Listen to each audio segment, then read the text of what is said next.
Hey everyone, today I wanted to take some Fatwood and show you how to do a Fatwood only fire with a ferro rod, as well as talk about feather sticks and a Tipi fire lay, which is what I'm going to do for this. So stay tuned. So to touch on exactly what Fatwood is for a moment, it is wood from a pine tree, usually from a broken off branch or a root or a stump or something like that, or somewhere where the tree's been injured. That pine sap or pine resin, I use those terms pretty interchangeably. I do believe there's a technical scientific difference, but it will collect and soak into the wood at a higher level than the rest of the tree. And you can kind of see that here. If you look closely, you can see the color difference here compared to, let me try to find one that doesn't have too much on it. All these are pretty good pieces. You can kind of see here how this is more of a brighter shade, oops, as compared to something like this that almost looks like it has veins in it with that deeper copper brown color. And this is how you know you have a really good piece of Fatwood. This is what you're going to want to be looking for. Now these are pre-cut pieces because the pine trees I have here aren't really in a position for me to be cutting them up and taking pieces from them or anything like that. You can find these at like anywhere that has a grilling department. You can usually find Fatwood. It's really one of the best fire starters that we have in nature. So I highly recommend getting your hands on some and just testing it out and seeing what you can do with it. Today we're gonna break a few of these pieces down for feather sticks, as well as break some of these smaller pieces down here for an actual tinder bundle or a shaving pile, so to speak, that we're gonna ignite with our ferro rod. A few quick things I want to address before I show the clip of us batoning all this. It's somewhat of an optical illusion how close I am to this rock with my knife. There's a good 4 inches before I would bump into this rock with my blade. So I am being careful. I'm not chipping into the rock with my blade, obviously. And yes, I'm not wearing shoes. If I was batoning much larger wood or wood processing much larger amounts of wood, I probably would be. These sticks I could break with my hands extremely easily. They're not very tough. I'm more batoning just so I can get the fine 90-degree edge to actually create a feather stick with. So I'm 100% in control of my environment. Obviously people do things differently. I've been doing this my whole life, so I am fairly comfortable with my setup, but I can assure you that it's a very safe setup, and you should adjust the way you do things to your comfortability level and your the amount of times you've done it, your skill with it. So yeah, let's move on to the batoning. All right, so first things first, we're gonna baton a few of these bigger pieces down before we feather stick them, because the thinner the piece is, the more surface area we can get out of it, as well as the speed at which it will burn will be a lot quicker. So oops. And take one of these bigger ones here, take my baton, and this stump isn't exactly the most ideal anvil for batoning right now, but it should just work fine for our purposes with smaller wood. And if you want a full explanation of batoning, I have a video on my channel you should check out. But we're gonna take our baton, carefully baton through. I always put my knife back in my sheath before I put it on the ground. And now we got 2 much smaller pieces. I think I'm gonna baton this one probably once or twice more to get some really small pieces to work with.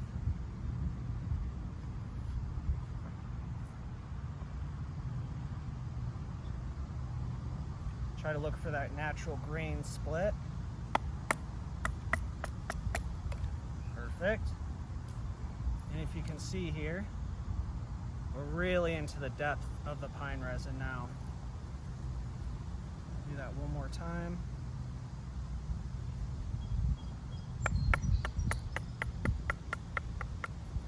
There we go. And now we're getting some extremely thin pieces, which is what we want for feather sticks and fire starting in general. The sticks that I'm done with, I'm gonna put on this little cloth right here so I can keep track of the ones I've batoned and already have worked with. Normally you would want maybe a piece of leather or something drier like this rock, but it's about 100 degrees out, it's extremely dry, so I'm not super concerned concerned about it.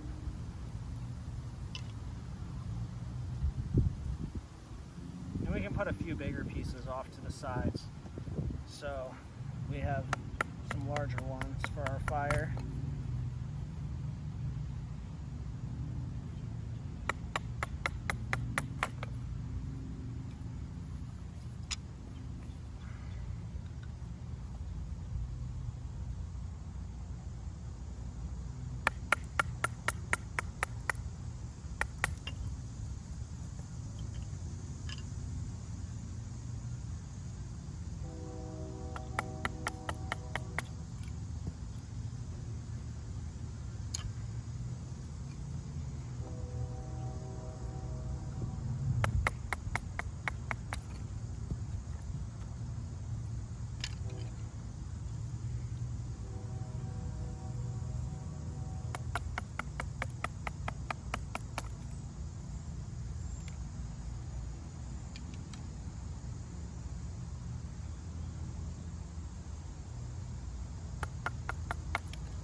Alright, now that we've done that, let's move on to making some feather sticks.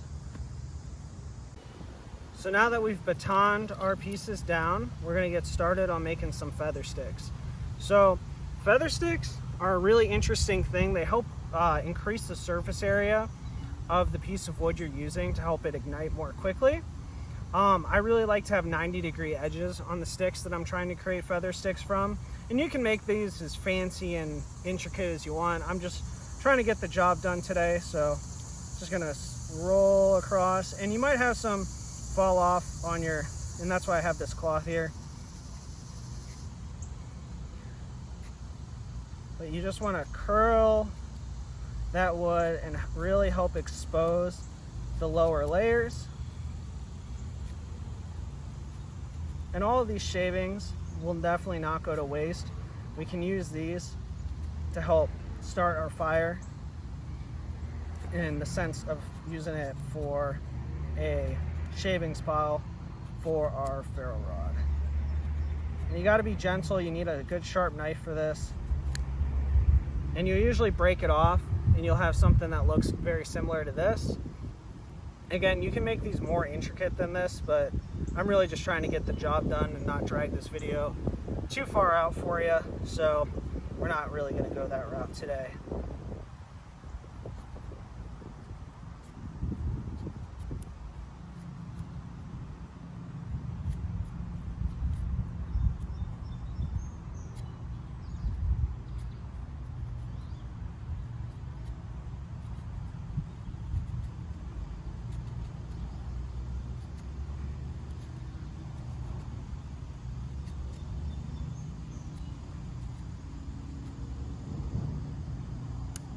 Usually you'll just end up breaking it off and then put your shavings to one side.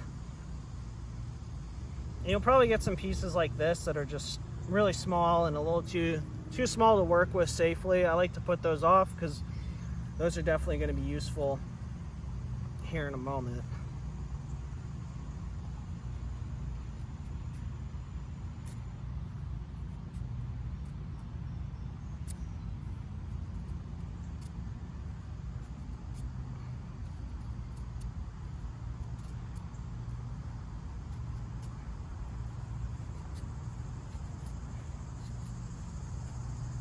And some I like to leave like this, where they're in sort of a stick fashion with some longer curls, because I would put these underneath more towards my pile to help increase that surface area, as these are going to be a very important part of my actual fire lay as well. So I'm going to set this off to the side, make a few more of these.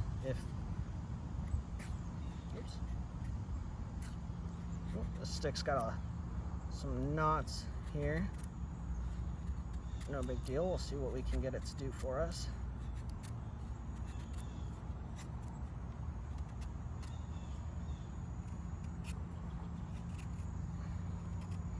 You can put some of the tighter curls, the smaller ones, underneath the larger curls too. It's very helpful when you get to the point where you're actually lighting them. We're gonna make about 6 of these and about 10 of these.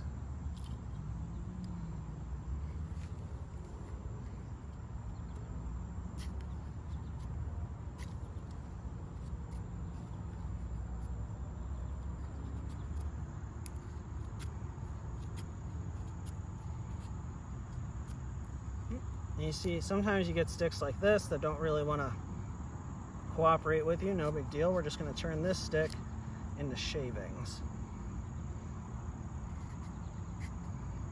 And this is an important part as well, because this is what we're actually going to ignite with our ferro rod. So I try to let nature tell me what it wants to do, listen to each piece of wood and see what is going to be the most conducive thing, because fighting the wood and fighting nature usually don't work out too well for you.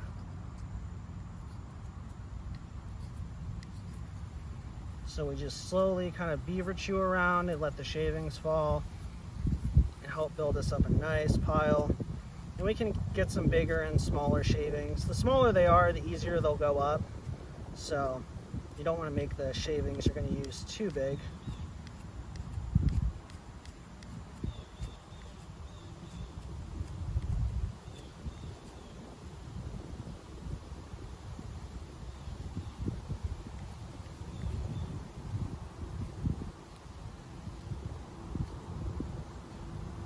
All right, I apologize for the change in scenery here. The wind got a little too bad for me yesterday to safely do a fire video, just with how hot and dry it was.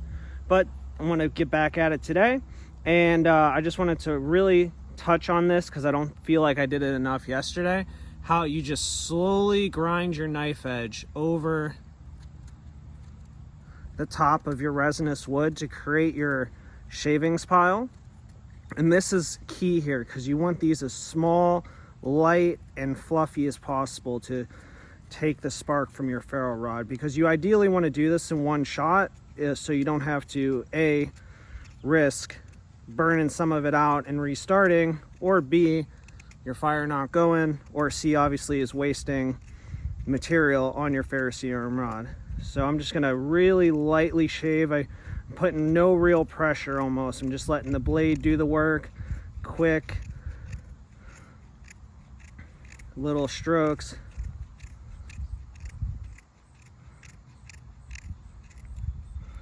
And I can just, and that's the nice part about this cloth, is I just bring them all back in instead of picking them off the ground. And I'm going to shoot for a pile about 6 inches by 6 inches when it's all said and done. So I'll get to that, and I'll see you in a minute.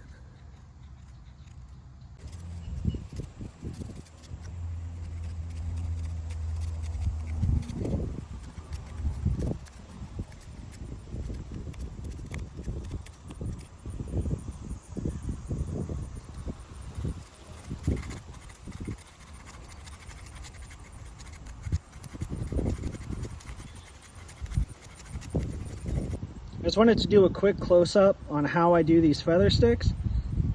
I'll try to get this as good as I can here. Just drag your knife slowly. And this resinous wood can be tough to work with, so you might have to push up the grain a little to bend these. And I like to do smaller ones and bigger ones kind of on top of each other to really add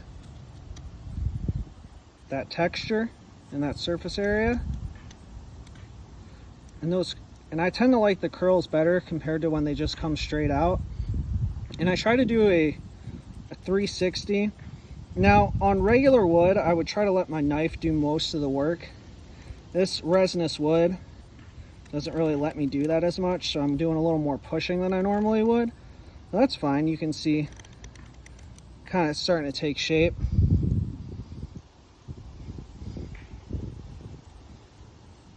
And on these 90-degree edges, you can get really nice fine ones by just running smoothly and softly along each edge that you're creating here. You can kind of see how it creates these 90-degree spots that you can run your knife on, and you just really start heading in a 360 is the way I like to do it. I find that those are the ones that burn the best.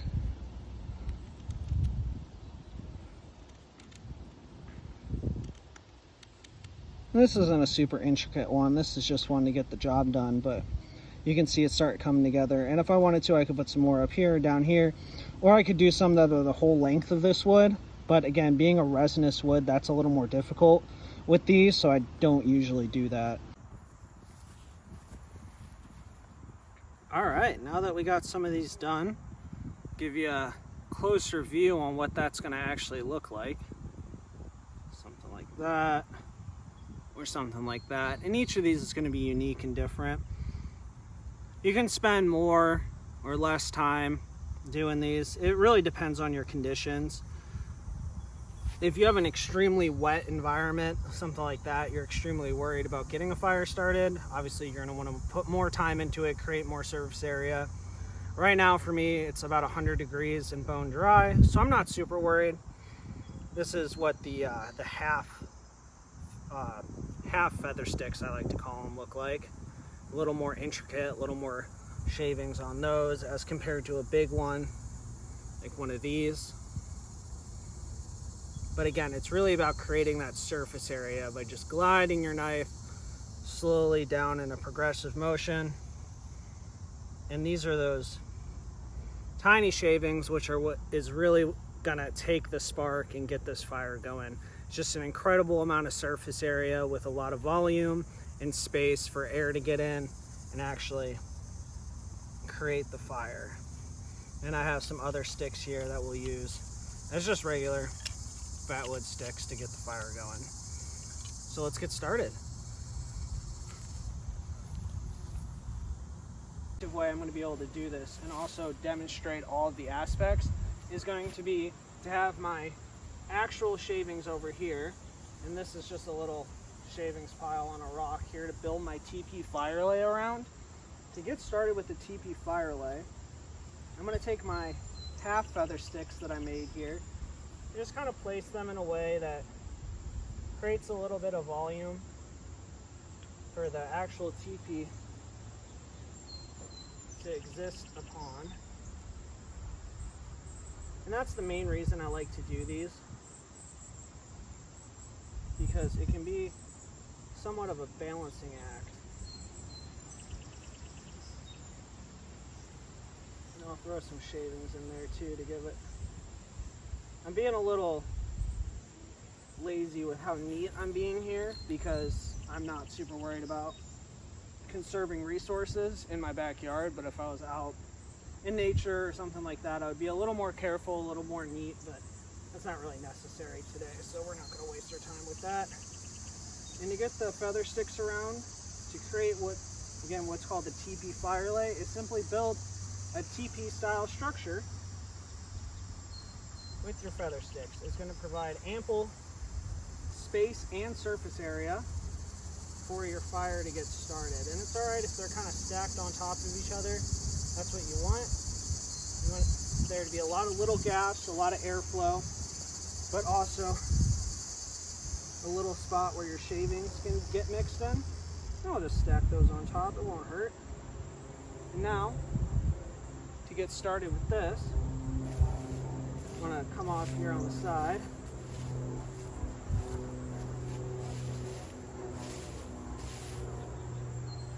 This out of my way. Take my knife and my ferro rod here. Set my sheath down somewhere where I'm not going to lose it. I'll come around and I'm going to put the sparks directly into, make sure that's not blocking your view, into my tinder bundle here, and then I'm going to pour that into my larger shavings inside my Tipi fire lay.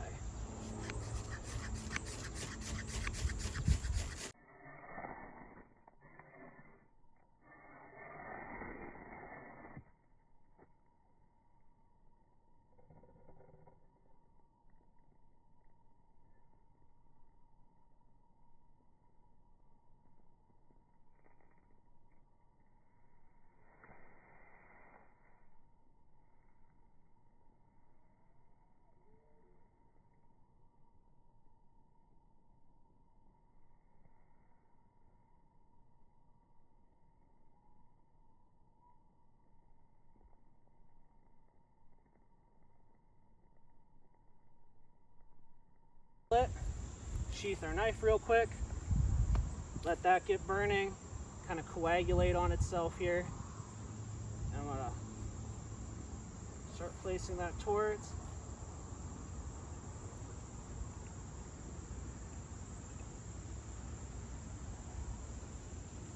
There we go, and you can see how quick that went up. Those feathers will catch nearly immediately and get the actual stick burning, and you can see that resin is somewhat bubbling out of the stick there. Obviously you would want to have other pieces of wood here to stack it from falling on top of each other and falling down like this, but again, this is just a backyard fire demonstrating the concept. I'm not going to be nitpicking here on the way I do things. I'd rather you have a better view and be able to see what I'm doing. But you can see, I mean, look how fast that went up. That's incredible for a spark and a stick. I mean, no, I haven't used any fuel sources besides this wood, no other sort of ignition, no actual flame for ignition. And I mean, that's burning hot. That's really burning hot, and that's gonna burn a long time.